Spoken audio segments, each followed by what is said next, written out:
서연이냐? 너 지금 당장 서울대병원으로 와. 민준이가 교통사고 당했어. 5천만 원 가지고 와서 내 남편 살려. 전화기 너머로 들려온 이 말에 저는 차갑게 웃어버렸습니다. 내 남편이라고요? 법원에서 이혼 판결받은 지 벌써 3개월이 지났는데 말이에요. 불과 5년 전만 해도 저는 새벽 5시에 일어나 시댁 식구들 밥을 차리고 월급 500만 원을 통째로 빼앗긴 채 하루 10,000원으로 장을 보며 눈물 흘리던 비참한 며느리였습니다. 그런데 그 남편이 집안에서 2년 동안 몰래 바람을 피웠고 그 여자 뱃속에 장손이 있다며 저를 내쫓으려 했다는 걸 알게 됐을 때 제 세상은 무너졌어요. 하지만 저는 무너지지 않았습니다. 오히려 3개월 동안 치밀하게 증거를 모으고 법정에서 당당히 싸워 위자료 5천만 원과 재산분할금 1억 원을 받아냈죠. 그리고 지금 제 앞에는 대기업 부사장 명함과 한강이 보이는 제 집, 그리고 사랑하는 딸 소미가 있습니다. 그런데 이제 와서 그 오만했던 시어머니가 무릎 꿇고 빌며 5천만 원을 달라고요? 여러분, 저라면 어떻게 하시겠어요? 오늘도 달빛 극장에 와주신 여러분 감사합니다. 사연 시작하기 전에 구독과 좋아요 부탁드립니다. 여러분의 응원이 영상 제작에 큰 힘이 됩니다. 화창한 일요일 오후였습니다. 발코니에 앉아 따뜻한 꿀 국화차를 손에 들고 책장을 넘기던 저는 오랜만에 평화를 느끼고 있었습니다. 지난 5년간 단 한 번도 누려보지 못했던 고요함이었어요. 햇살이 부드럽게 얼굴을 감싸고 은은한 국화향이 코끝을 간지렸습니다. 그때 전화벨이 울렸습니다. 휴대폰 화면에 뜬 번호를 보는 순간 심장이 철렁 내려앉았습니다. 낯설지만 소름 끼치게 익숙한 번호였어요. 저는 미간을 찌푸린 채 잠시 망설이다가 화면을 밀어 통화 버튼을 눌렸습니다. 여보세요. 수화기 너머로 구급차 사이렌 소리와 사람들의 고함 소리가 뒤섞여 들려왔습니다. 그리고 날카롭고 신경질적인 여자의 목소리가 제 고막을 때렸어요. 서연이냐? 너 지금 당장 서울대병원으로 와. 민준이가 교통사고를 당했어. 아주 심각해. 의사가 당장 수술해야 한다는데 보증금으로 5천만 원이 필요하단다. 빨리 돈 가지고 와서 내 남편 살려. 서두르지 않으면 늦어. 저는 순간 얼어붙었습니다. 그 목소리, 그 거만하고 명령조의 목소리는 제가 죽어서 제가 되어도 알아볼 수 있었어요. 바로 전 시어머니 박 여사였습니다. 그런데 잠깐만요. 내 남편이라니? 지금 무슨 소리를 하는 거죠? 저는 차잔을 테이블에 내려놓았고 쨍 하는 가벼운 소리가 울렸습니다. 국화의 은은한 향기가 놀라움에 흐트러진 심장 박동을 진정시켜 주길 바라며 깊은 숨을 들이쉬었어요. 그리고 저는 웃음을 터뜨렸습니다. 비웃음이 섞인 가볍지만 하늘을 찌를 듯한 경멸이 담긴 웃음이었어요. 죄송하지만 전화 잘못 거신 것 같은데요. 아니면 연세가 드셔서 정신이 오락가락 하시는 건가요? 저는 차가울 정도로 평온한 목소리로 대답했습니다. 수화기 너머가 잠시 멈칫하더니 이번에는 더 큰 고함 소리가 터져 나왔어요. 마치 전화기 스피커를 찢어버릴 듯한 기세였습니다. 뭐라는 거야? 나 내 시어머니다. 민준이 엄마. 내 남편이 지금 응급실에서 피투성이가 돼서 죽어가고 있단 말이다. 내가 아내니까 돈 마련해서 걔 살려내. 5천만 원. 그 여자의 입에서 나온 숫자는 어찌나 깃털처럼 가볍던지요. 저를 돈 찍어내는 기계로 생각하는 걸까요? 아니면 아직도 제가 3개월 전에 그 순진하고 억압받던 서연이라고 생각하는 걸까요? 저는 자리에서 일어나 난간 가까이 다가가 아래를 바쁘게 오가는 사람들을 내려다보았습니다. 저녁 바람이 제 머리카락을 흩날렸어요. 피와 눈물로 막고 얻어낸 자유의 향기가 느껴졌습니다. 박 여사님, 저는 더 이상 예전처럼 어머니라는 호칭을 쓰지 않고 그녀의 이름을 불렀습니다. 아무래도 보약이라도 좀 챙겨 드셔야겠네요. 법원에서 이혼 판결 내린 지 벌써 3개월이 지났어요. 저와 그쪽 아드님 민준 씨는 이제 남이라고요. 그 사람이 죽든 살든 사고를 당하든 아프든 저랑 무슨 상관이라고 저한테 5천만 원을 가져오라고 하시는 거죠?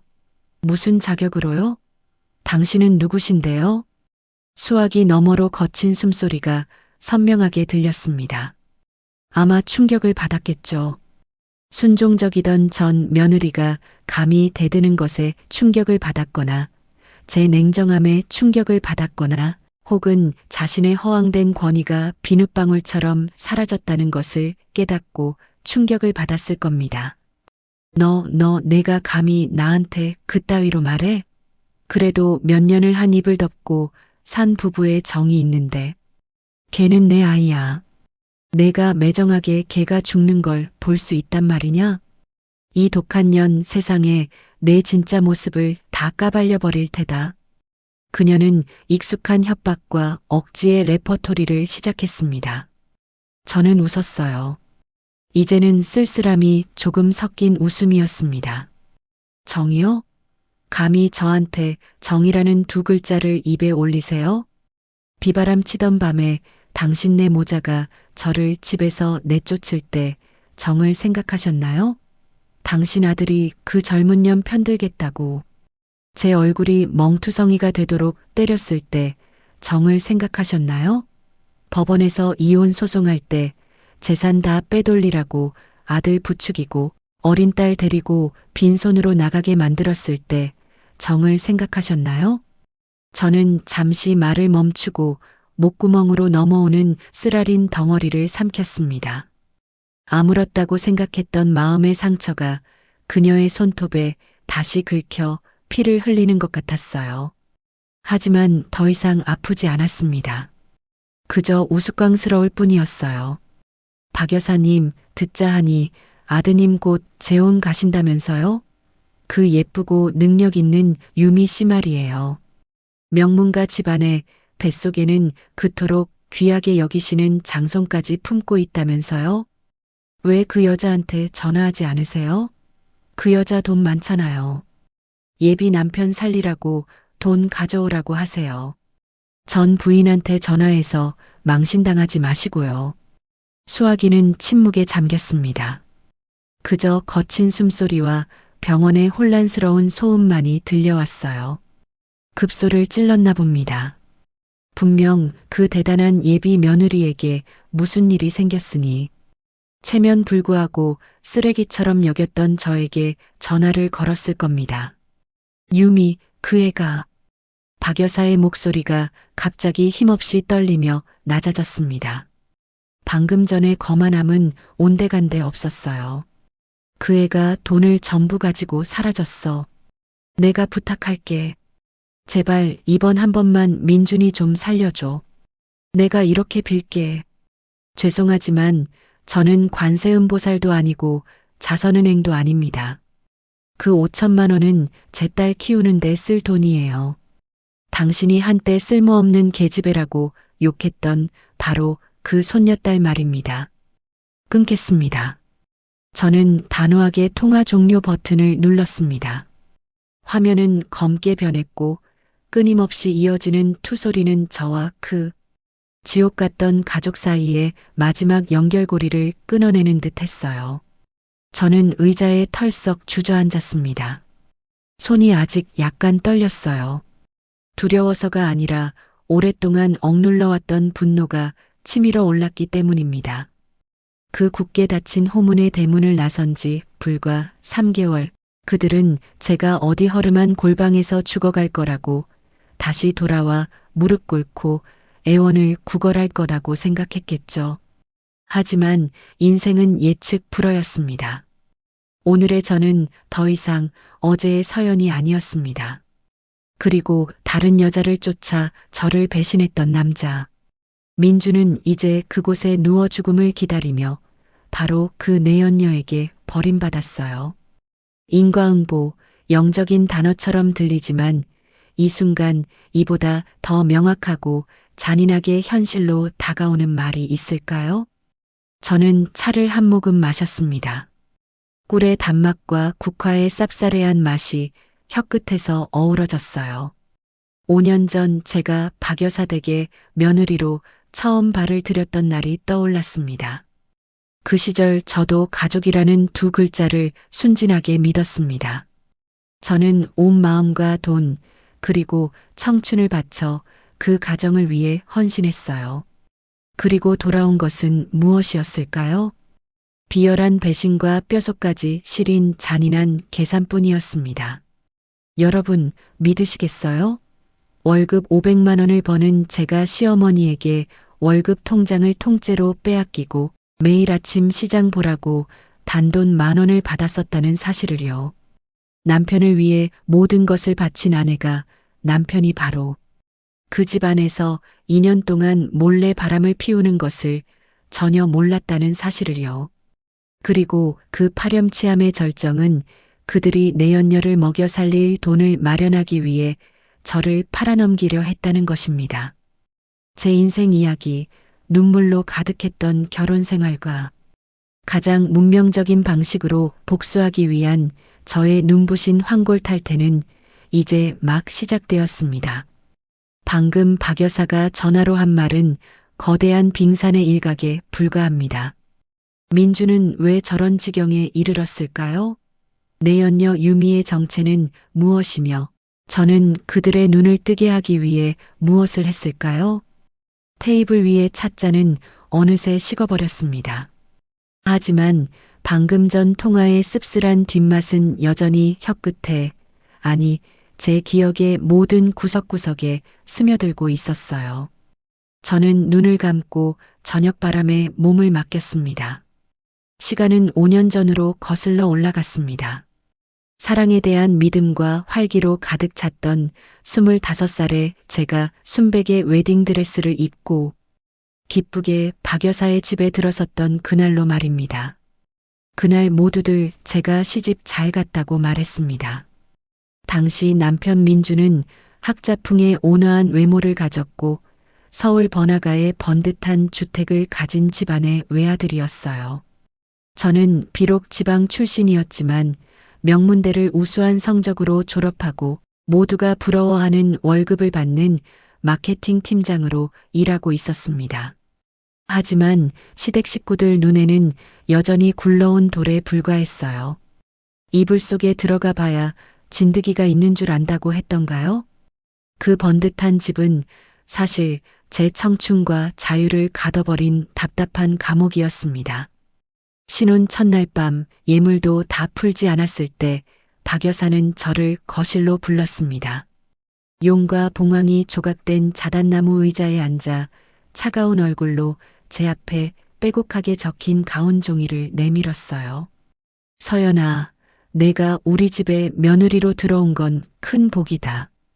내가 앞으로 어떻게 처신해야 할지 미리 말해두겠다. 우리 집은 식구가 적고 민준이 아버지가 일찍 돌아가셔서 내가 홀로 아들을 키웠다. 그래서 내 아들이 손해보는 건 눈 뜨고 못 봐. 이번 달부터 너랑 민준이 월급은 내가 전부 관리하겠다. 저는 깜짝 놀라 더듬거렸습니다. 네. 하지만 어머님, 저희도 이제 어른인데 저희가 직접 관리하면서 지출도 하고 저축도 하고 싶어요. 저축은 무슨? 박 여사는 날카로운 목소리로 제 말을 잘랐습니다. 너희 젊은 것들은 돈만 쥐어주면 흥청망청 쓰기 바쁘지. 내가 관리하는 건 다 너희를 위해서야. 나중에 큰일 있을 때 내가 다시 줄 거다. 내가 떼먹기라도 할까봐 걱정하는 거냐? 민준이도 동의했어. 아내라면 남편을 따라야지. 저는 남편이 제 편을 들어주길 바라며 그를 쳐다봤지만 민주는 고개를 숙인 채 사과만 깎고 있었습니다. 그냥 어머니께 맡겨 자기. 계산하는 것보다 어머니가 더 잘하셔. 어머니랑 계산적으로 굴지 마. 민준의 그 말은 제 얼굴에 찬물을 끼얹는 것 같았습니다. 하지만 갓 시집온 며느리로서 조용히 지내고 싶었기에 저는 눈물을 머금고 월급 통장을 박 여사에게 넘겼어요. 그리고 그것이 제가 무급고급 가사 도우미로 전락하게 된 시작이었습니다. 매일 아침 새벽 5시에 일어나 4층짜리 넓은 집을 청소하고 시장에 가서 아침 식사를 준비해야 했습니다. 박 여사는 매우 까다로워서 설렁탕은 전날 밤부터 뼈를 고아야 했고 나물은 잎새 하나하나 씻어야 했어요.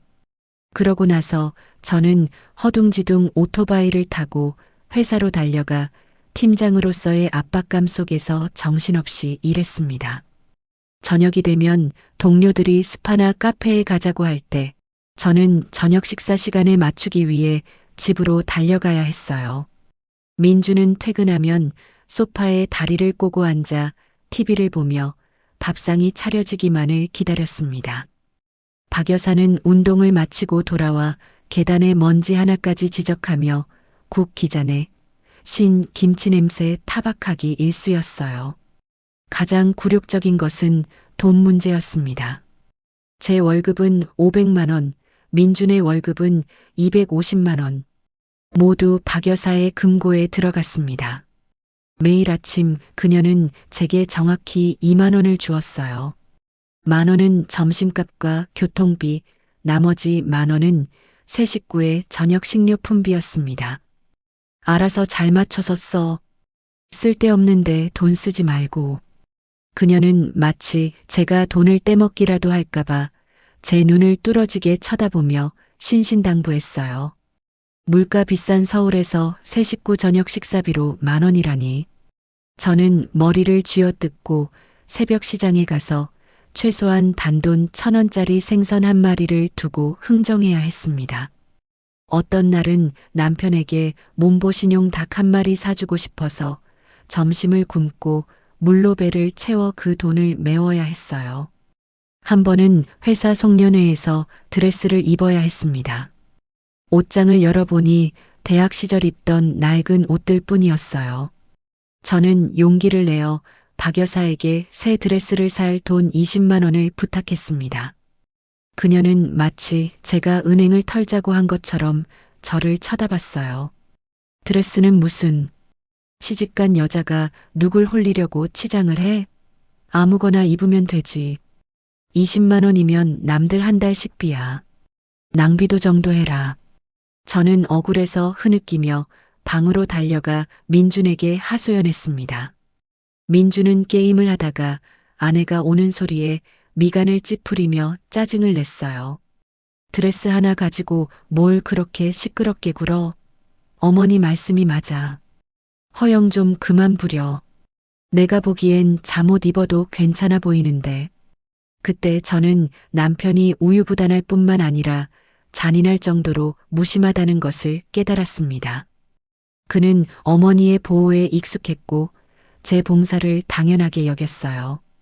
그와 그의 어머니 눈에 저는 돈 버는 기계이자 집안이라는 로봇이었을 뿐 욕구나 감정은 없었습니다. 그때 바로 이혼을 생각했지만 임신 테스트기에 두 줄이 선명하게 나타났습니다. 가장 절망적인 순간에 찾아온 아이는 저를 이 지옥에 붙잡아두는 끈이 되었어요. 저는 스스로를 다독였습니다. 그래, 아이를 위해서 조금만 더 버텨보자. 손주가 생기면 박 여사도 변할 거고 민준도 더 어른스러워지겠지. 하지만 저는 틀렸습니다. 임신 기간 내내 저는 입덧으로 괴로웠지만 새벽 5시에 일어나 아침 식사를 준비해야 했어요. 배가 불러와 계단 오르내리기가 힘들었지만 4층까지 청소를 해야 했습니다. 임신했다고 게으름 피우면 안 돼. 우리 시대에는 임신하고도 농사 짓고 다 했어. 박 여사는 제가 조금이라도 쉬려고 하면 이렇게 말했어요. 민주는 아내의 배가 점점 불러오는데도 소파에서 게임만 했습니다. 한 번도 병원에 같이 가자고 하지 않았고 무거운 장바구니를 들어주지도 않았어요. 회사 일이 바빠서 그래. 남자가 그런 것까지 신경 써야 해? 어머니가 계시잖아. 하지만 어머니는 신경 쓰지 않았습니다. 그녀는 오히려 제가 아들을 낳을지 걱정하며 절에 다니기 시작했어요. 우리 집안은 대대로 장손이 집안을 이어왔어. 내가 꼭 아들을 낳아야 해. 출산 예정일 일주일 전, 저는 마트에서 장을 보다가 양수가 터졌습니다. 급히 민준에게 전화했지만 그는 회의 중이라며 받지 않았어요. 박 여사에게 전화했더니 한숨만 푹푹 내쉬었습니다. 택시 타고 병원 가. 나는 지금 중요한 모임 중이야. 저는 낯선 사람들의 도움으로 겨우 병원에 도착했고 홀로 진통을 견디며 딸을 낳았습니다. 12시간의 진통 끝에 태어난 소미를 안았을 때 저는 이 작은 생명만큼은 제가 지켜야겠다고 다짐했어요. 하지만 병실에 나타난 박 여사의 얼굴은 실망으로 가득했습니다. 딸이야? 쯧쯧. 처제가 딸이면 집안이 기운다는데. 다음엔 꼭 아들 낳아야 해. 민준도 실망한 표정으로 아기를 잠깐 보더니 곧바로 나가버렸어요. 회사에 일이 있어서. 조리원 비용은 어머니가 내실 거야. 하지만 조리원은 없었습니다. 박 여사는 출산 사흘 만에 저를 집으로 데려갔어요. 조리원이 얼마인데? 집에서 조리하면 되지. 미역국은 내가 끓여줄게.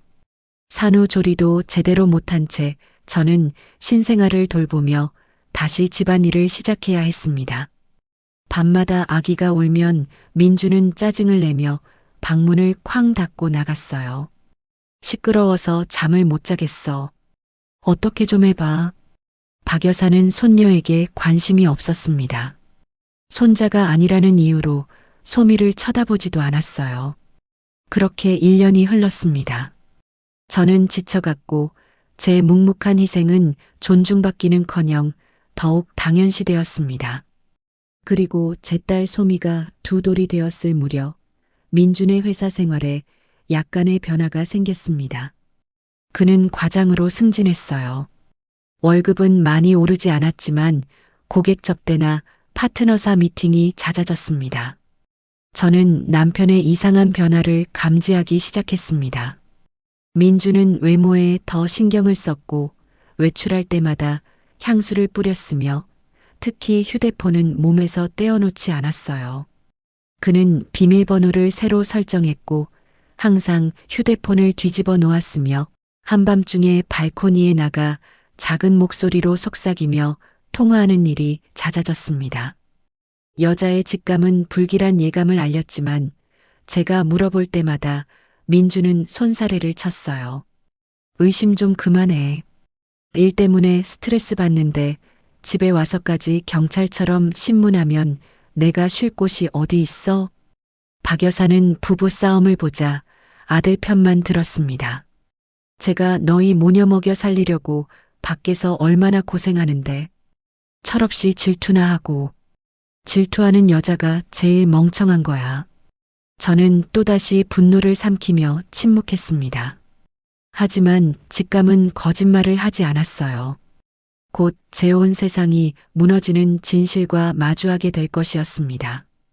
그러던 어느 날 밤 민준이 샤워하는 동안 그의 잠금 화면에 뜬 메시지를 우연히 보게 되었습니다. 자기야, 오늘 밤에 와. 보고 싶어. 우리 아기도 아빠 보고 싶대. 발신인은 유미 비서였습니다. 세상이 빙글빙글 도는 것 같았습니다. 우리 아기라니? 민준에게 다른 아이가 있다는 말인가요? 저는 떨리는 손으로 몰래 휴대폰을 열었습니다. 다행히 전날 밤 그가 비밀번호 누르는 것을 엿보아 두었어요. 눈에 들어온 것은 수많은 달콤한 메시지와 민준과 젊고 아름다운 여자의 다정한 사진들이었습니다. 그녀는 파트너사의 새로운 비서였고 이름은 유미였어요. 하지만 저를 절망에 빠뜨린 것은 사랑의 속삭임이 아니라 송금 내역이었습니다. 자기야, 비타민 3개월분 200만 원 보내줘. 우리 장손 건강 잘 챙겨야지. 오빠, 저 샤넬 가방 너무 예쁘다. 500만 원밖에 안 해. 사주면 안 돼? 응, 어머니한테 돈 좀 타서 보내줄게. 저는 다리에 힘이 풀렸습니다. 제가 등골이 휘게 벌어서 시어머니에게 드린 월급이 그녀가 말한 것처럼 저축되고 있는 게 아니었어요. 그녀는 그 돈을 민준에게 주었고 민준은 그 돈으로 내연녀를 먹여 살리고 있었습니다. 더 끔찍한 사실은 오래된 메시지를 훑어보다가 드러났습니다. 민준과 그의 어머니가 나눈 대화였어요. 어머니, 유미가 첫 초음파 봤대요. 의사가 90% 아들이래요. 어머니, 장손이에요. 정말? 아이고, 조상님이 도우셨네. 잘했다, 아들아. 걔 잘 챙겨줘. 서연이는 딸만 낳아서 내가 얼마나 질렸는지 몰라. 일단 서연이한테는 비밀로 하고 유미가 순산하고 나면 그때 생각하자. 돈 걱정은 마세요. 서연이 월급으로 유미 뒷바라지하면 되니까요. 어차피 서연이는 모르잖아요. 그래, 우리 아들 똑똑해. 나중에 유미가 아들 낳으면 서연이랑 이혼하고 유미랑 재혼해. 그때까지는 서연이 월급 계속 빼내야 하니까 들키면 안 돼. 저는 휴대폰을 떨어뜨릴 뻔했습니다. 손이 부들부들 떨렸고 눈앞이 하얗게 변했어요. 이것은 단순한 바람이 아니었습니다. 이것은 치밀한 계획이었어요. 저를 이용해 내연녀를 먹여 살리고 그녀가 아들을 낳으면 저를 버리겠다는 계획. 샤워실에서 물소리가 멈췄습니다. 저는 급히 휴대폰을 원래 자리에 놓고 침대에 누웠어요. 민준이 나와 수건으로 머리를 닦으며 말했습니다. 왜 벌써 누워? 피곤해? 저는 눈을 감은 채 대답했어요. 응, 좀 피곤해. 목소리가 떨리지 않도록 애써 참았습니다. 민주는 아무것도 눈치채지 못한 채 옆에 누워 곧 코를 골기 시작했어요. 저는 어둠 속에서 눈을 뜨고 천장을 바라봤습니다. 마음속에서 무언가가 와르르 무너지는 소리가 들렸어요. 분노, 배신감, 모욕감이 한꺼번에 밀려왔습니다. 하지만 동시에 묘한 해방감도 느껴졌어요. 이제 더 이상 착한 며느리, 순종적인 아내 노릇을 할 필요가 없었습니다. 이제 저도 제 인생을 위해 싸울 수 있었어요. 다음 날 새벽 저는 평소처럼 5시에 일어나 아침 식사를 준비했습니다. 하지만 마음속으로는 계획을 세우고 있었어요. 먼저 증거를 확보해야 했습니다. 점심시간에 저는 회사 근처 법률사무소를 찾았습니다. 젊은 여자 변호사가 제 이야기를 듣고 고개를 끄덕였어요. 이혼 소송을 준비하시려면 확실한 증거가 필요합니다. 배우자의 부정행위를 입증할 수 있는 사진, 메시지, 통화 기록, 그리고 재산 은닉 증거까지 모두 필요해요. 어떻게 그런 걸 모을 수 있을까요? 변호사는 명함 한 장을 건네며 말했습니다. 여기 사설탐정 사무소 연락처예요. 전문가의 도움을 받는 게 좋습니다. 그리고 남편 명의의 재산과 통장 거래 내역도 최대한 확보하세요. 특히 시어머니가 관리하는 돈의 흐름을 추적해야 합니다. 저는 명함을 꼭 쥐고 사무소를 나왔습니다. 그날부터 저는 낮에는 평소처럼 일하고 집안일을 하면서 밤에는 남편의 휴대폰을 몰래 확인하며 증거를 모았어요. 민준이 깊이 잠든 사이 저는 그의 휴대폰으로 메시지와 사진들을 제 휴대폰으로 전송했습니다. 은행 앱을 열어 거래 내역을 캡처했어요. 민준 명의의 신용카드로 유미를 위해 쓴 수백만 원의 명품 구매 내역, 호텔 숙박비, 산부인과 검진비까지 모두 기록했습니다. 한 달 후 사설탐정이 건네준 봉투에는 더욱 결정적인 증거들이 들어 있었습니다.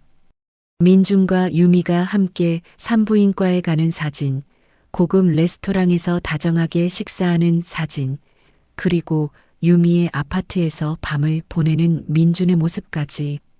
탐정은 조용히 말했습니다. 유미라는 여성은 실은 사기 전과가 있는 인물입니다. 과거에도 기혼 남성들에게 접근해 임신을 미끼로 돈을 뜯어낸 전력이 있어요. 이번에도 같은 수법을 쓰는 것 같습니다. 그럼 아기는요? 확인이 필요하지만 그녀의 과거 행적을 보면 임신 자체가 거짓일 가능성도 있습니다. 초음파 사진을 조작하는 건 그리 어렵지 않거든요. 저는 씁쓸하게 웃었습니다. 민준과 박 여사는 자신들이 똑똑하다고 생각하며 저를 속이고 있었지만 정작 자신들이 더 큰 사기꾼에게 속고 있었던 거예요. 그날 밤 저는 모든 증거를 USB에 담아 안전한 곳에 보관했습니다. 그리고 또 다른 준비를 시작했어요. 변호사의 조언대로 저는 제 명의로 비밀 계좌를 만들었습니다. 박 여사가 모르게 월급의 일부를 빼돌리기 시작했어요. 회사의 인사팀에 부탁해 월급 명세서를 조작해 달라고 했습니다. 실제로는 500만 원을 받지만 명세서에는 400만 원으로 나오게 해서 차액 100만 원은 제 비밀 계좌로 들어갔어요. 또한 제 이름으로 되어 있던 결혼 전 적금과 펀드를 모두 해지해 안전한 곳으로 옮겼습니다. 친정 부모님께도 사정을 설명하고 도움을 청했어요. 엄마, 아빠, 제가 곧 이혼할 거예요. 하지만 시댁에서는 제 재산을 빼돌리려고 할 거예요. 소미를 위해서라도 제가 지켜야 해요. 아버지는 분노로 얼굴이 벌겋게 달아올랐지만 어머니가 아버지를 진정시켰습니다. 서연아, 내가 원하는 대로 해라. 우리가 도와줄게. 소미랑 너는 언제든 집으로 돌아와도 돼. 3개월간 저는 철저하게 준비했습니다. 증거를 모으고 재산을 지키고 변호사와 전략을 짰어요. 그동안 민준과 박 여사는 아무것도 몰랐습니다. 저는 여전히 새벽 5시에 일어나 밥을 하고 고개를 숙이고 순종하는 며느리 노릇을 했어요. 하지만 마음속으로는 탈출 계획을 세밀하게 그려가고 있었습니다. 그리고 마침내 그날이 왔습니다. 민준이 유미와 함께 제주도로 이틀간 출장을 간다고 거짓말을 한 주말이었어요. 저는 그날을 디데이로 정했습니다.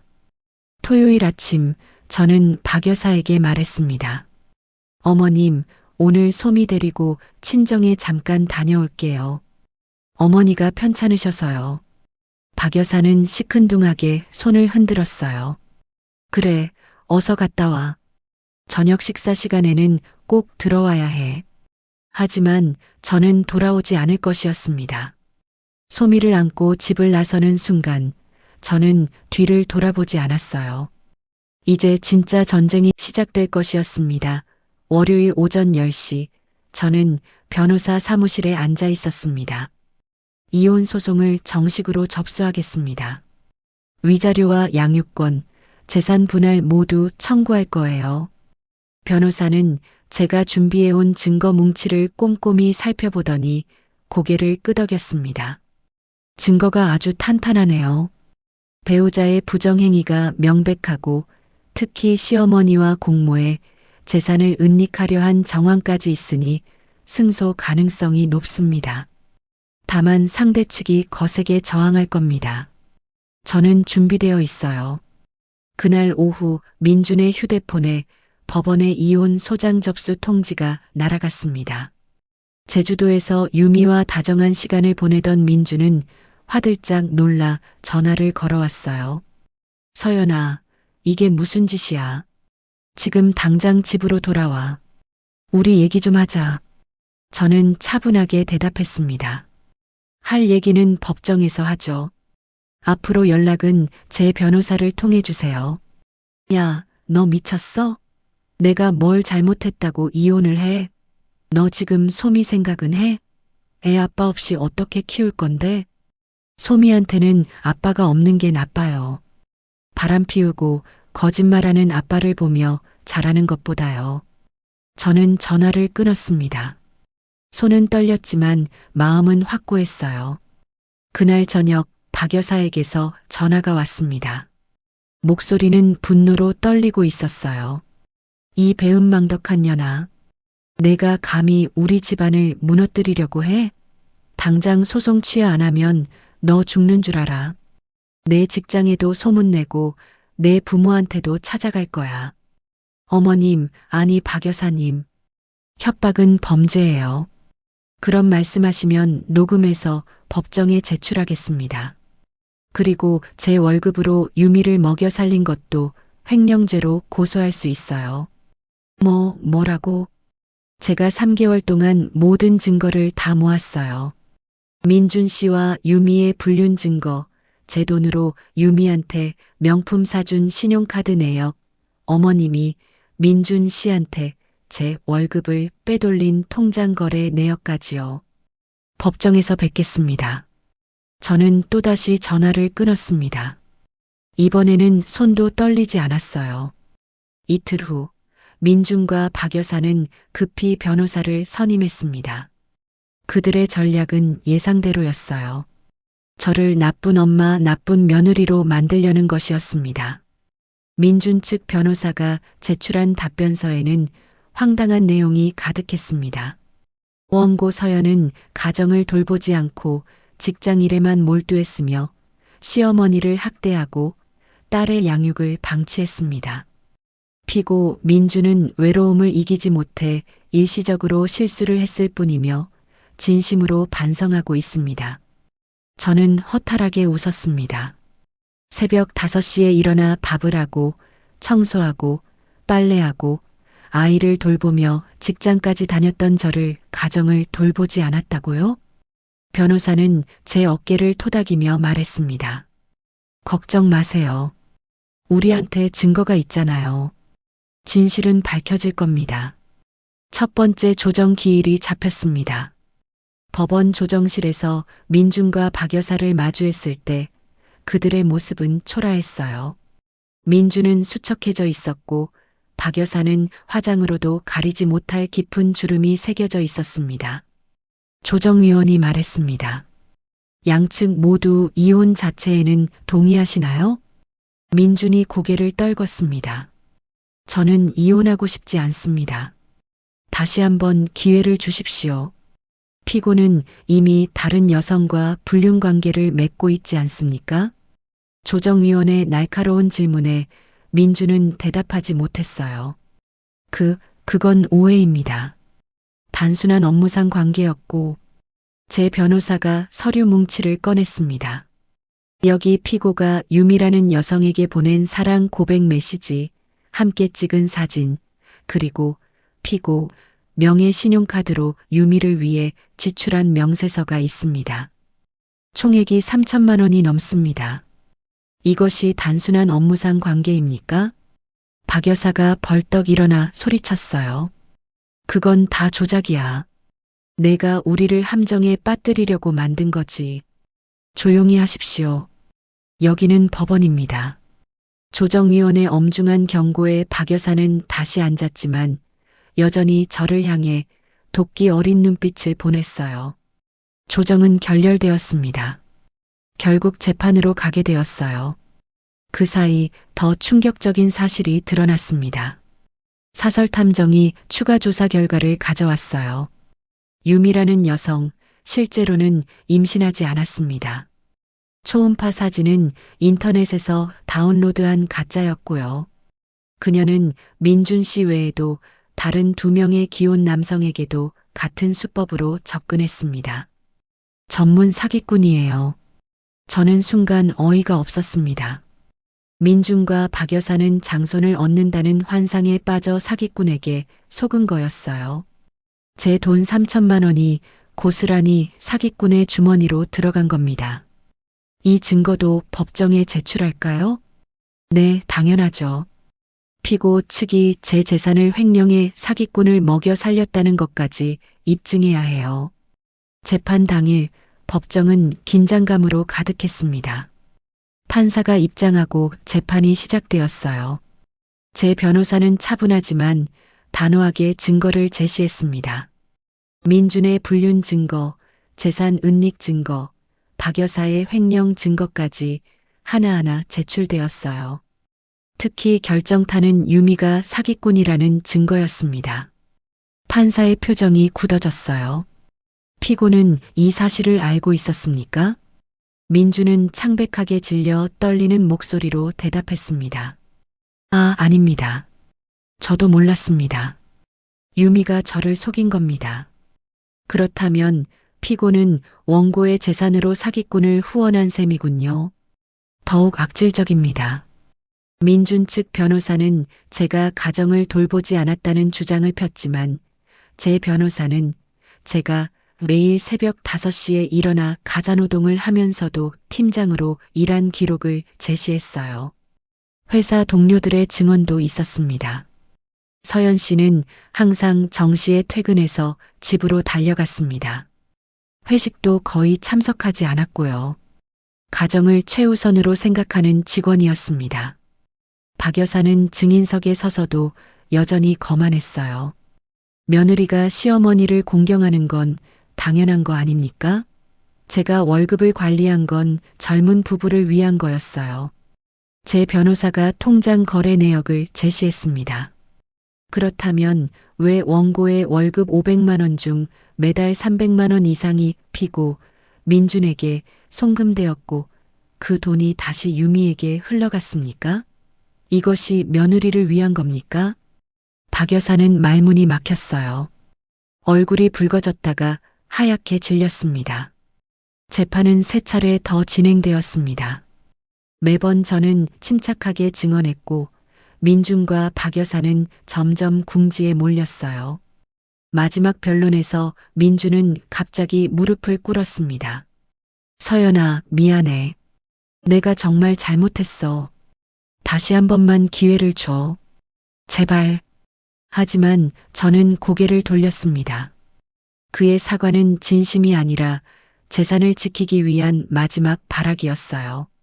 판결문이 낭독되는 날 저는 소미의 손을 꼭 잡고 법정에 섰습니다. 원고 서연의 이혼 청구를 인용한다. 피고 민주는 원고에게 위자료 5천만 원과 재산 분할금 1억 원을 지급하라. 미성년자 소미의 친권과 양육권은 원고에게 있으며 피고는 매월 양육비 200만 원을 지급하라. 망치 소리가 울렸습니다.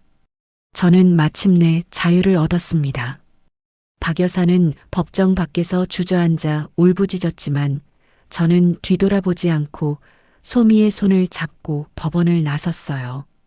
햇살이 눈부시게 쏟아졌습니다. 새로운 삶이 시작되는 순간이었어요. 판결이 확정된 후 3개월, 저는 새로운 삶을 시작했습니다. 친정 부모님 댁에서 한 달을 보낸 후, 저는 한강이 보이는 20평짜리 아파트를 전세로 얻었어요. 작지만 아늑한 공간이었습니다. 소미는 자기만의 방을 갖게 되어 너무 좋아했어요. 엄마, 여기 너무 예뻐요. 우리 집이죠? 그래, 우리 집이야. 이제 아무도 우리를 괴롭히지 못해. 소미를 꼭 안으며 저는 다짐했습니다. 이 아이를 위해서라도 더 강해지고 더 성공해야겠다고요. 회사에서는 제 이혼 소식이 알려졌지만 동료들의 반응은 예상과 달랐습니다. 모두들 제 편이었어요. 서연 씨, 잘 결정하셨어요. 그런 남편이랑은 헤어지는 게 맞아요. 혼자서도 충분히 잘 해낼 수 있을 거예요. 우리가 도와줄게요. 부장님은 저를 따로 불러 말했습니다. 서연 씨, 힘들었죠? 하지만 이제 더 집중할 수 있을 거예요. 우리 팀에 새로운 프로젝트가 들어왔는데 리더를 맡아주실 수 있겠어요? 성공하면 승진 기회도 있습니다. 저는 고개를 끄덕였습니다. 네, 하겠습니다. 그날부터 저는 미친 듯이 일했습니다. 새벽에 소미를 유치원에 맡기고 회사로 달려가 밤 10시까지 일했어요. 주말에는 소미와 시간을 보내며 자기 개발도 게을리하지 않았습니다. 온라인으로 MBA 과정을 듣기 시작했고 영어 회화 실력을 높이기 위해 원어민 화상 수업도 받았어요. 과거에는 시댁 눈치 때문에 하지 못했던 모든 것들을 이제는 마음껏 할 수 있었습니다. 6개월 후 제가 리더로 이끈 프로젝트가 대성공을 거두었습니다. 회사 매출이 30%나 올랐고 클라이언트들의 만족도도 최고였어요. 대표이사가 직접 저를 불렀습니다. 서연 씨, 축하합니다. 차장으로 승진입니다. 그리고 이번 성과금도 따로 지급될 예정입니다. 감사합니다, 대표님. 승진 소식을 듣고 집으로 돌아오는 길, 저는 소미에게 전화했어요. 소미야, 오늘 엄마가 승진했어. 저녁에 맛있는 거 먹으러 가자. 와, 진짜요? 엄마 최고예요. 소미의 밝은 목소리를 듣는 순간 모든 고생이 보람으로 느껴졌습니다. 그날 저녁 소미와 단둘이 고급 레스토랑에서 식사를 하며 저는 딸에게 말했어요. 소미야, 엄마가 힘들어도 포기하지 않은 이유는 너 때문이야. 넌 엄마한테 가장 소중한 사람이야. 엄마, 저도 엄마가 제일 좋아요. 아빠 없어도 우리 행복해요. 소미의 눈에는 눈물이 글썽였지만 그 안에는 희망도 함께 빛나고 있었어요. 하지만 평화는 오래가지 않았습니다. 1년 후 회사에서 갑자기 긴급 회의가 소집되었어요. 부장님의 표정이 심각했습니다. 여러분, 우리 회사가 큰 경쟁사와 합병을 추진 중입니다.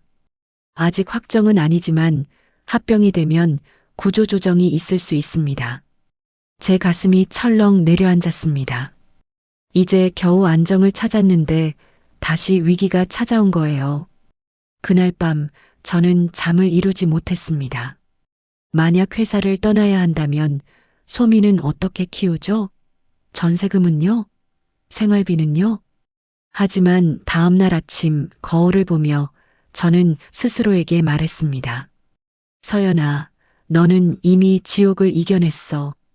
이 정도 어려움은 아무것도 아니야. 저는 이력서를 새로 쓰기 시작했습니다. 헤드헌터들에게 연락하고 다른 회사의 채용 공고를 찾아봤어요. 동시에 회사에서는 더욱 열심히 일하며 제 가치를 증명했습니다. 그리고 한 달 후 예상치 못한 기회가 찾아왔습니다. 대기업 계열사의 마케팅 본부장이 저를 스카우트하러 왔어요. 서연 씨의 프로젝트 성과를 봤습니다. 우리 회사에서 새로운 사업부를 만들고 있는데 부장으로 와서 팀을 이끌어 주실 수 있겠습니까? 연봉은 현재보다 50% 높게 드리겠습니다. 저는 믿을 수 없었습니다. 연봉이 750만 원이나 된다는 거였어요. 그것도 부장 직급으로요. 시간을 좀 주실 수 있을까요? 결정하기 전에 생각 좀 해보고 싶습니다. 물론입니다. 일주일 드리죠. 집으로 돌아와 저는 부모님께 전화를 드렸습니다. 아빠, 엄마, 제가 대기업에서 스카우트 제의를 받았어요. 그래, 우리 딸 정말 대단하구나. 내가 원하는 대로 해라. 우리는 항상 내 편이야. 아버지의 목소리에는 자부심이 가득했어요. 일주일 후 저는 새로운 회사에 입사하기로 결정했습니다. 현재 회사의 동료들은 아쉬워했지만 축하해 주었어요. 서연 씨, 정말 축하해요. 거기서도 잘 될 거예요. 고마워요, 다들. 여기서 배운 것들 잊지 않을게요. 새 회사에서의 첫 출근은 긴장되었지만 설레었습니다. 저는 25명의 팀원들을 이끄는 부장이 되었어요. 책임은 무거웠지만 제가 해낼 수 있다는 자신감이 있었습니다. 첫 팀 미팅에서 저는 당당하게 말했어요. 안녕하세요, 여러분. 새로 부임한 서연입니다. 저는 여러분과 함께 최고의 팀을 만들고 싶습니다. 서로 존중하고 도우며 함께 성장하는 팀 말이죠. 잘 부탁드립니다. 박수 소리가 울렸습니다. 팀원들의 눈빛에서 기대감이 느껴졌어요. 그로부터 6개월 후 저는 또 한 번 놀라운 성과를 냈습니다. 제가 기획한 신제품 마케팅 캠페인이 업계에서 화제가 되었고 매출이 예상치를 훨씬 초과했어요. 본부장이 저를 칭찬했습니다. 서연 부장, 정말 대단해요. 이번 성과로 내년 임원 승진 후보에 올랐습니다. 임원이요? 제가요? 저는 믿기지 않았습니다. 불과 2년 전만 해도 저는 시댁에서 하루 10,000원으로 장을 보며 눈물을 흘리던 사람이었어요. 그런 제가 이제 대기업 임원 후보라니. 그날 밤 잠든 소미의 얼굴을 보며 저는 조용히 울었습니다. 기쁨의 눈물이었어요. 소미야, 엄마가 해냈어. 우리 행복하게 살 수 있어. 하지만 그때 제 휴대폰이 울렸습니다. 화면에 뜬 이름을 보는 순간 저는 얼어붙었어요. 박 여사였습니다. 3개월 전 법원에서 마지막으로 본 이후 연락이 끊겼던 그녀가 왜 갑자기 전화를 한 걸까요? 저는 잠시 망설이다가 전화를 받았습니다. 여보세요. 수화기 너머로 구급차 사이렌 소리가 들렸습니다. 그리고 박 여사의 절박한 목소리가 터져 나왔어요. 서연이냐? 너 지금 당장 서울대병원으로 와. 민준이가 교통사고를 당했어. 그 순간 모든 것이 선명하게 연결되었습니다. 일장에서 받았던 그 전화, 5천만 원을 요구하던 그 전화가 바로 이 시점이었던 거예요. 저는 이미 알고 있었습니다. 유미가 돈을 들고 도망쳤다는 것도, 민준이 죽음의 문턱에서 헤매고 있다는 것도요. 하지만 이번에는 과거의 서연이 아니었습니다. 저는 이제 그들에게 휘둘리지 않았어요. 박 여사님, 그건 제가 상관할 일이 아닙니다. 저희는 이미 남이에요. 저는 차갑게 전화를 끊었습니다. 그리고 다음 날 저는 병원으로 향했습니다. 그들에게 마지막 진실을 보여주기 위해서요. 서울대병원 응급실 앞에 도착했을 때는 오후 3시였습니다. 저는 차에서 내려 병원 건물을 올려다봤어요. 높이 솟은 건물은 마치 운명의 심판대처럼 느껴졌습니다. 저는 깊은 숨을 들이쉬고 로비로 들어갔어요. 응급실 대기실에서 박 여사를 찾는 건 어렵지 않았습니다. 그녀는 의자에 웅크리고 앉아 있었어요. 과거의 그 당당하고 거만했던 모습은 온데간데 없었습니다. 머리는 반쯤 휘어졌고 얼굴은 주름으로 가득했어요. 옷차림도 초라했습니다. 명품으로 치장하던 그녀가 이제는 낡은 점퍼를 입고 있었어요. 제가 다가가자 박 여사가 고개를 들었습니다. 눈은 충혈되어 있었고 눈가는 눈물 자국으로 얼룩져 있었어요. 서연아, 왔구나. 고맙다, 정말 고맙다. 그녀는 벌떡 일어나 제 손을 잡으려 했지만 저는 한 걸음 물러섰습니다. 민준 씨는 어떤 상태인가요? 제 목소리는 차갑고 무덤덤했어요. 박 여사의 얼굴이 일그러졌습니다. 의사가 그러는데 뇌출혈이 심해서 당장 수술해야 한대. 근데 보증금이 5천만 원이 필요하다는 거야. 나한테 그런 돈이 어디 있겠니? 그건 제가 상관할 일이 아닙니다. 서연아, 제발. 그래도 몇 년을 부부로 살았잖니. 그 정도 정은 있잖아. 민준이가 죽으면 소미는 아빠를 잃는 거야. 저는 차갑게 웃었습니다. 정이요? 박 여사님, 감히 제게 정을 말씀하시는 건가요? 제 목소리가 점점 높아졌어요. 비바람 치던 밤에 저를 집에서 내쫓을 때 정을 생각하셨나요? 민준 씨가 저를 때렸을 때는요? 제 돈으로 내연녀를 먹여 살릴 때는요? 박 여사는 할 말을 잃고 고개를 떨궜습니다. 그리고 소미 얘기는 하지 마세요. 당신은 손녀를 한 번도 사랑하지 않았잖아요. 딸이라는 이유로 쓸모없다고 했잖아요. 미안하다, 서연아. 내가 정말 잘못했어. 다 내 욕심 때문이었어. 박 여사는 무릎을 꿇으려 했지만 저는 그녀를 말렸어요. 일어나세요. 저한테 무릎 꿇지 마세요. 보기 안 좋습니다. 그때 의사가 나왔습니다. 젊은 남자 의사였어요. 보호자분이신가요? 박 여사가 급히 대답했습니다. 네, 저 환자 어머니입니다. 환자분 상태가 매우 위중합니다. 지금 당장 수술하지 않으면 생명이 위험합니다. 보증금 5천만 원을 입금하시면 바로 수술 준비에 들어가겠습니다. 박 여사가 저를 애타게 쳐다봤어요. 저는 고개를 돌렸습니다. 의사 선생님, 제가 환자의 보호자가 아닙니다. 저희는 이혼한 사이예요. 의사는 난처한 표를 지었습니다. 그럼 어머니, 다른 가족분은 안 계신가요? 없어요, 의사 선생님. 우리 민준이 살려주세요. 제가 돈을 구해올 테니까요. 박 여사는 흐느끼기 시작했어요. 하지만 저는 마음이 흔들리지 않았습니다.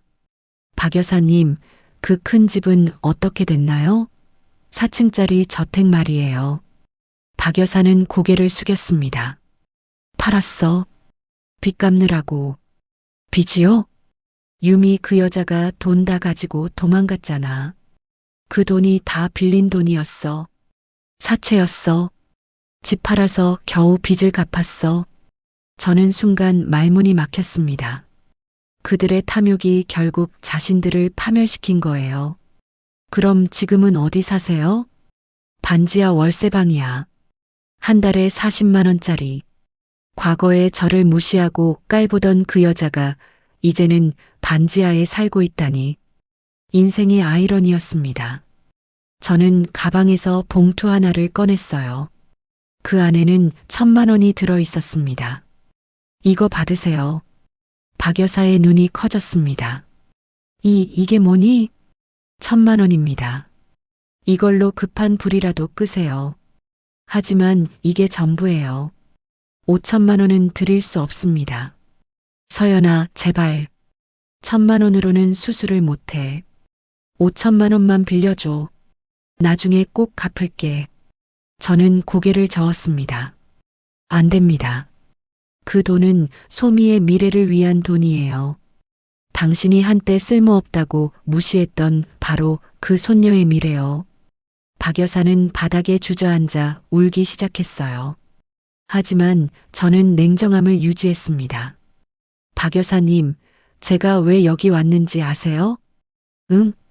진실을 보여드리려고요. 당신이 그토록 귀하게 여기던 장손, 유미의 뱃속 아기 말이에요. 그거 다 거짓이었어요. 저는 가방에서 서류 뭉치를 꺼냈습니다. 여기 사설탐정 보고서예요. 유미는 전문 사기꾼이에요. 임신도 거짓이었고 초음파 사진도 조작된 거였어요. 당신네 모자는 사기꾼한테 속아서 3천만 원을 갖다 바친 거예요. 그것도 제 돈으로요. 박 여사는 서류를 받아들고 멍하니 쳐다봤습니다. 손이 부들부들 떨렸어요. 아니야, 이건 거짓말이야. 유미가 그럴 리 없어. 믿고 싶지 않으시겠죠. 하지만 이게 현실이에요. 당신은 장손을 얻는다는 환상에 빠져서 제 인생을 망쳤어요. 그리고 그 대가를 치르고 계신 거예요. 저는 한 걸음 물러섰습니다. 이제 알았죠? 장손도 없고 효심 깊은 며느리도 없어요. 오직 당신네 모자의 어리석음과 탐욕만 남은 거예요. 박 여사는 고개를 떨구고 흐느꼈습니다. 서연아, 걔 좀 살려줘. 걔가 멍청하긴 해도 내 아들이야. 저는 잠시 망설였습니다. 분노와 연민이 마음속에서 싸웠어요. 민주는 저를 배신했지만 그래도 한때는 사랑했던 사람이었습니다. 박 여사님, 제가 직접 5천만 원을 드릴 수는 없어요. 하지만 제가 아는 자선단체에 연락해 볼게요. 교통사고 환자를 돕는 단체가 있어요. 저는 휴대폰을 꺼내 전화를 걸었습니다. 여보세요, 김 이사장님? 저 서연입니다. 급히 도움이 필요한 환자가 있는데요. 10분 후 자선단체 측에서 병원에 연락을 했다고 의사가 나왔어요.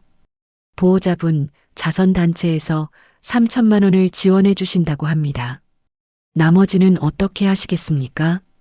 박 여사는 저를 쳐다봤지만 저는 고개를 저었어요. 집을 파세요. 아니면 대출을 받으시든지요. 그건 박 여사님이 알아서 하셔야 해요. 서연아, 집은 이미 팔았어. 더 이상 팔 게 없어. 저는 한숨을 내쉬었습니다. 그럼 친척들한테 빌리세요. 아니면 은행에 가서 대출을 받으시든지요. 제가 할 수 있는 건 여기까지예요. 저는 돌아서려 했지만 박 여사가 제 옷자락을 붙잡았어요. 서연아, 너도 인간이잖아. 어떻게 이럴 수 있니? 저는 천천히 그녀를 돌아봤습니다. 인간이요? 박 여사님, 저를 인간 취급 안 하신 분이 지금 저한테 인간성을 말씀하시는 건가요? 저는 그녀의 손을 뿌리쳤습니다. 제가 1,000만 원을 드린 건 인간으로서 최소한의 도리를 한 거예요. 하지만 5천만 원은 제 딸의 미래예요. 제가 피땀 흘려번 돈이고 소미가 대학 갈 때 쓸 돈이에요. 그걸 당신 아들 살리는 데 쓸 수는 없어요. 박 여사는 바닥에 주저앉아 울음을 터뜨렸습니다. 하늘이시여, 이게 다 내 죗값인가요? 저는 마지막으로 그녀를 내려다봤어요. 네, 그게 죗값이에요. 남을 함부로 대한 대가 탐욕을 부린 대가예요. 이제 당신이 감당하셔야 해요. 저는 병원을 나왔습니다. 뒤에서 박 여사의 울음소리가 들렸지만 저는 돌아보지 않았어요. 차에 올라타 시동을 걸었습니다. 백미러에 비친 제 얼굴은 평온했어요. 마음 한구석이 쓰리긴 했지만 후회는 없었습니다. 저는 제가 할 수 있는 선에서 최선을 다했어요. 인간으로서의 도리는 지켰지만 제 인생을 희생하지는 않았습니다. 그게 바로 제가 배운 교훈이었어요. 친절은 중요하지만 그 친절이 자신을 파괴해서는 안 된다는 것. 그날 이후 2년이 흘렀습니다. 저는 회사에서 마침내 부사장으로 승진했어요. 28살에 며느리로 들어가 온갖 서름을 당하던 제가 이제 32살에 대기업 임원이 된 거였습니다. 새 사무실은 20층에 있었어요.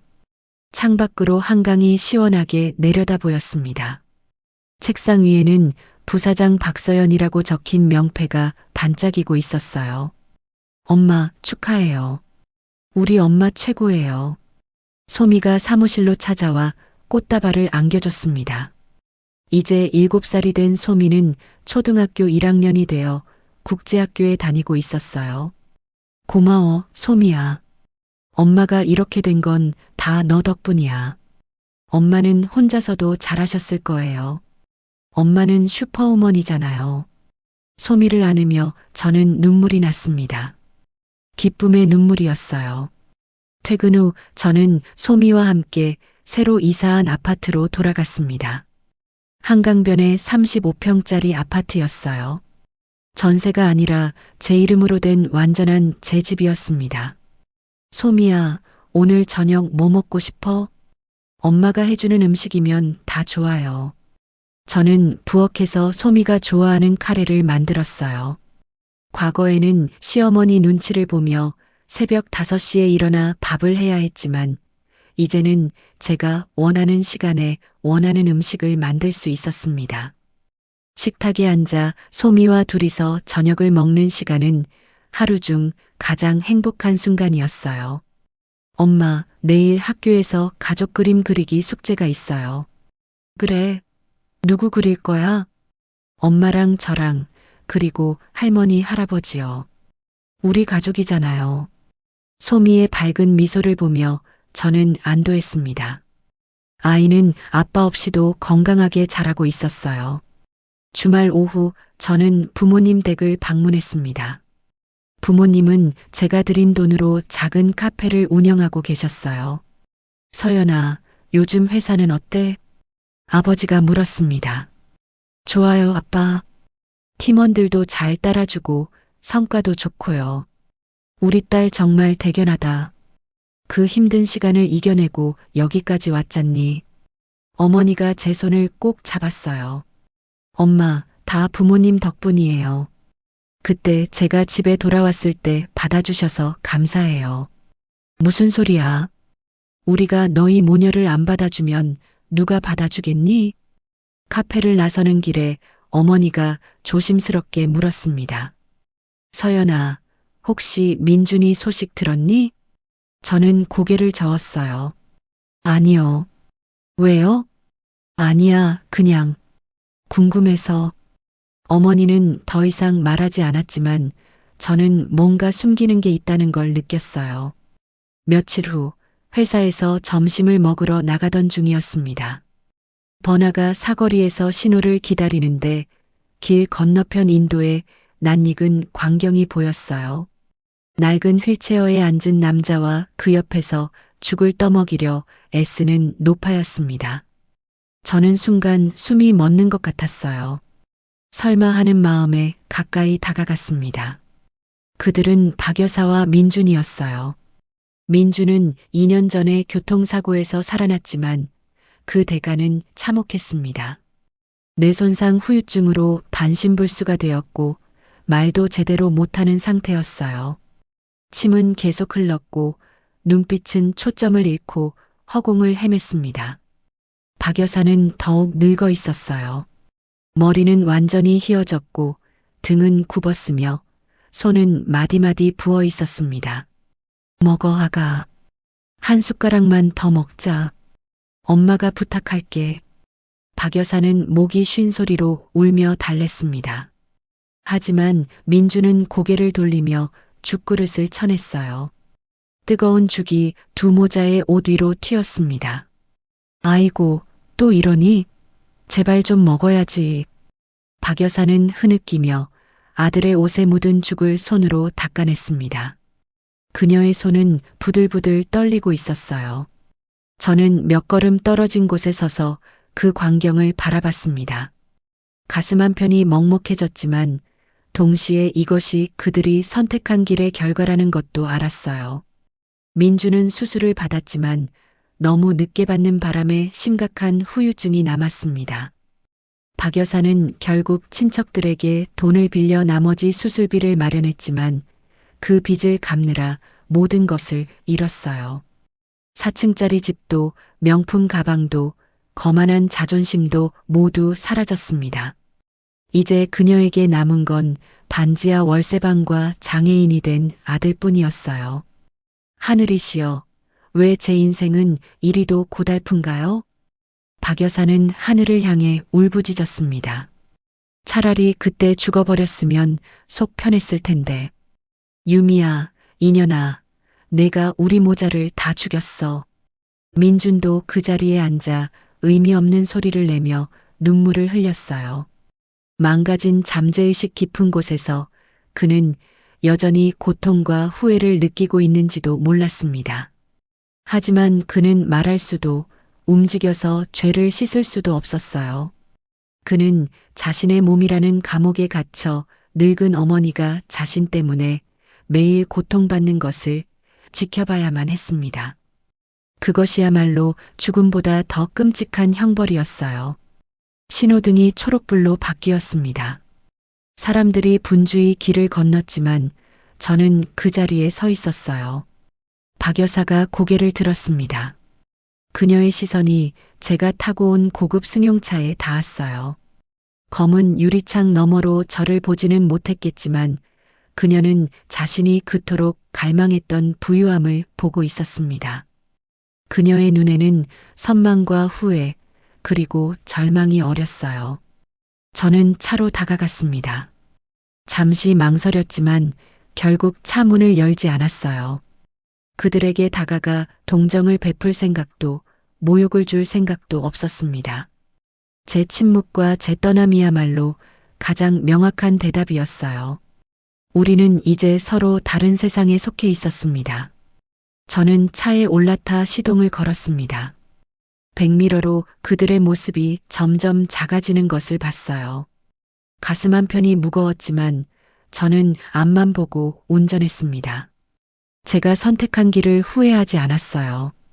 집에 도착하자 소미가 현관에서 기다리고 있었습니다. 엄마, 오늘 학교에서 상 받았어요. 그림 대회에서 1등 했어요. 정말 우리 소미 최고네. 저는 소미를 안아 올렸어요. 아이의 밝은 웃음소리가 집안을 가득 채웠습니다. 엄마, 근데 왜 눈이 빨개요? 우셨어요? 아니야, 소미야. 엄마는 그냥 행복해서 그래. 저는 진심으로 말했습니다. 오늘 본 광경은 슬펐지만 동시에 제가 올바른 선택을 했다는 것을 확인시켜줬어요. 만약 제가 그때 5천만 원을 줬다면 어땠을까요? 민주는 수술을 받고 회복했을지도 몰라요. 하지만 그들은 여전히 저를 무시하고 착취하려 했을 겁니다. 제가 내린 선택은 냉정했지만 현명했어요. 저는 제 인생을 지켰고 소미의 미래를 지켰습니다. 그날 밤 소미를 재운 후 저는 발코니에 나가 야경을 바라봤어요. 도시의 불빛들이 반짝이고 있었습니다. 제 휴대폰이 울렸습니다. 회사 동료였어요. 서연 부사장님, 축하드립니다. 다음 주 해외 지사장 발령 나셨다던데요? 승승장구하시네요. 고마워요. 아직 확정은 아니지만요.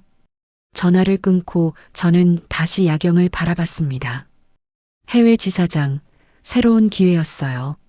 소미와 함께 새로운 나라에서 새로운 삶을 시작할 수 있었습니다. 과거는 이제 정말로 과거가 되었어요. 저는 더 이상 뒤돌아보지 않을 것이었습니다. 앞으로만 나아갈 것이었어요.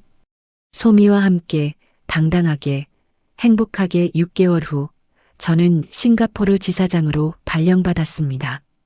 인천공항 출국장에서 부모님과 작별 인사를 나눴어요. 어머니는 눈물을 글썽이고 계셨고 아버지는 제 어깨를 토닥이며 말했습니다. 서연아, 거기 가서도 잘할 거다. 우리 딸이니까.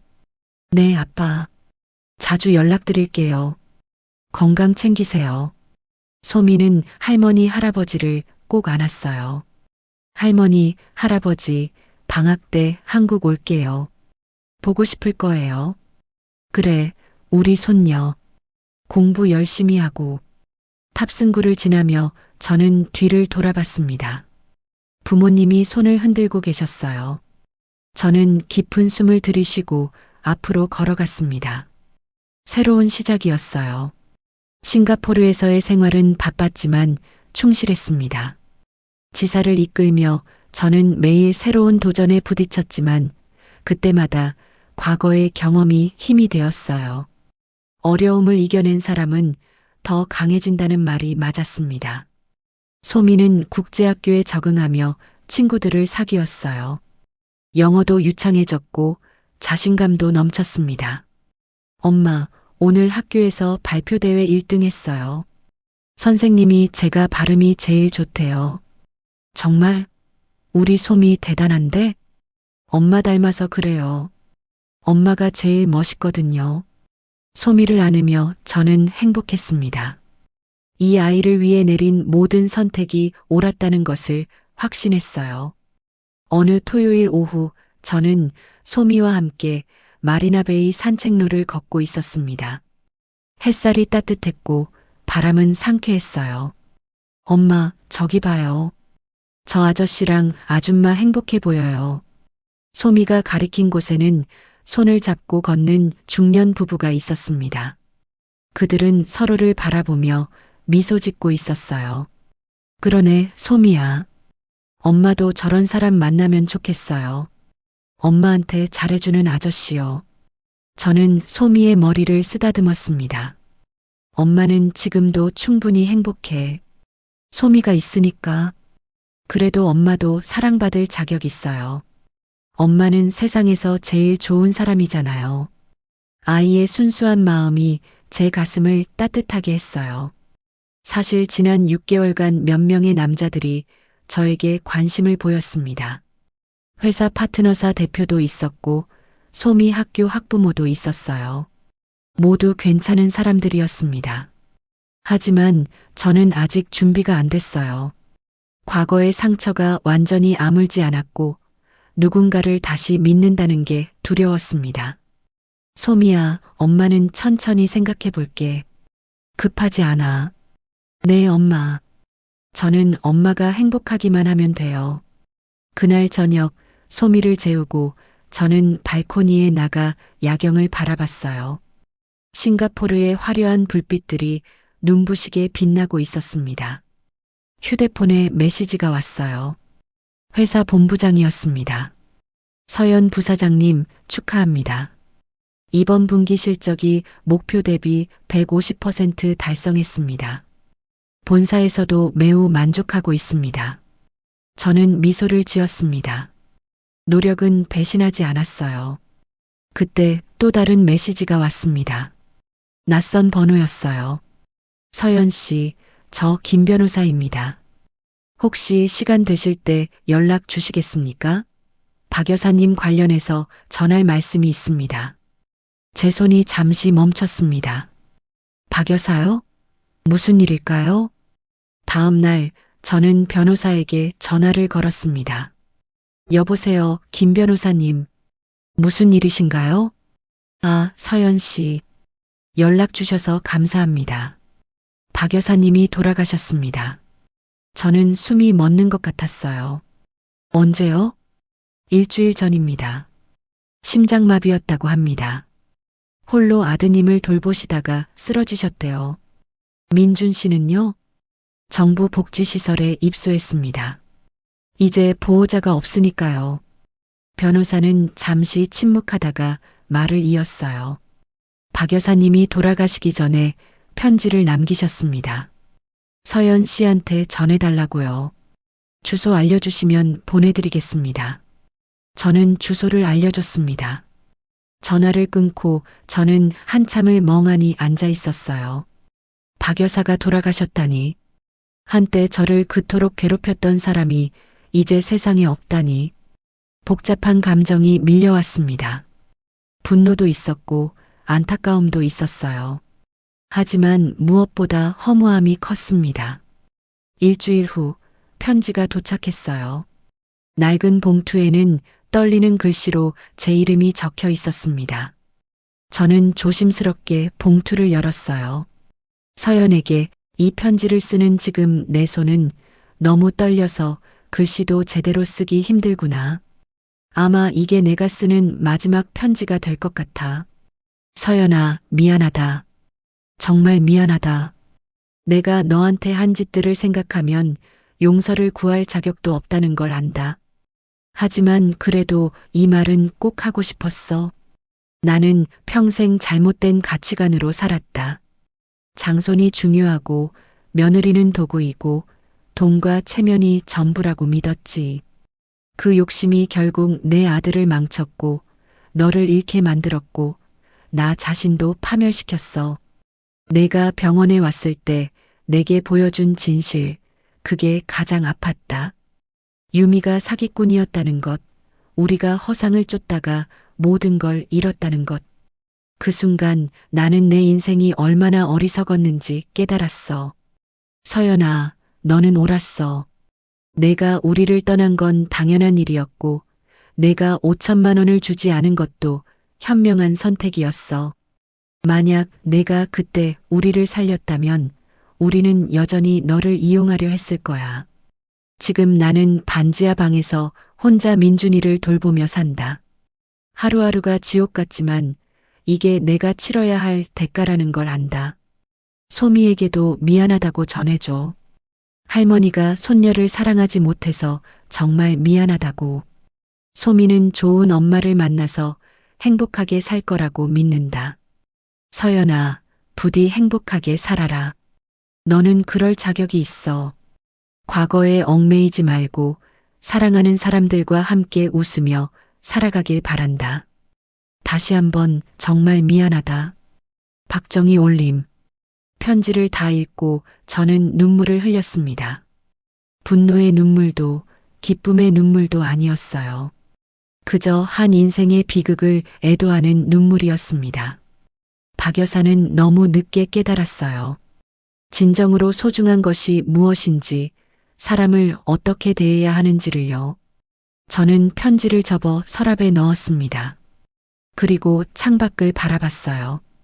용서할 수는 없었지만 이제 미워하지도 않았습니다. 그들의 인생은 그들의 선택이 만든 결과였어요. 그리고 제 인생은 제 선택이 만든 결과였습니다. 저는 고통 속에서 배웠고, 절망 속에서 일어섰고, 배신 속에서 강해졌어요. 다음 날 아침, 소미가 학교 가기 전에 물었습니다. 엄마, 오늘 기분이 좋아 보여요. 무슨 좋은 일 있어요? 저는 소미를 안았어요. 응, 엄마가 깨달은 게 있어. 과거는 과거일 뿐이고, 중요한 건 지금이고 미래라는 거. 맞아요, 엄마.